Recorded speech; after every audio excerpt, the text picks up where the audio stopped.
teamwork really got pushed to a whole new level during the pandemic.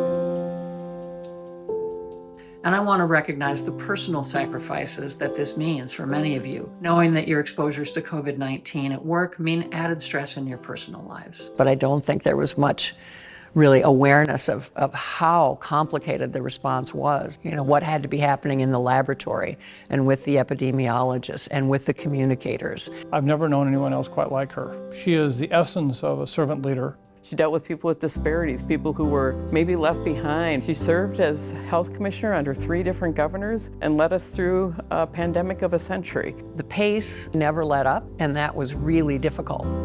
I lost my partner, my spouse, in early January of 20. When I went back to work after her death, it was COVID right away. And she mourned and she surely hurt, but she showed up for the job every day. And that's because she cared. And her demeanor really provided some real value to Minnesotans who themselves were uncertain and frightened. And the duration of the emergency was not something I think any of us could have imagined.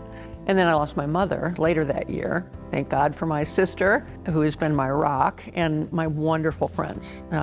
Been really fortunate to have a strong support network, but I'm still struggling with just how kind of emotionally exhausting the whole thing has been. That she navigated us through that so well just amazes me and speaks to her specialness.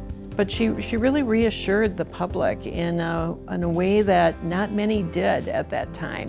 The key to public health, of course, is prevention. And you know, the irony of that is the better prevention works, the more it tends to be invisible. And the more we think these things just happen, you know, the clean water, the clean air, people just kind of take a lot of that for granted. But it takes a lot of hard and very skillful work.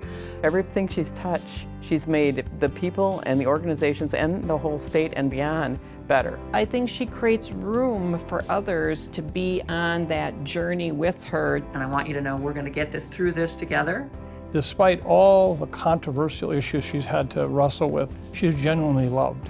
And there are very, very few people in this world today and the world I work in who can hold all of those simultaneously. People can't be healthy without a healthy community, and the things that produce health are not distributed equitably. So working on making sure that everyone has the optimal chance to be as healthy as they can be is really the motivating force for public health.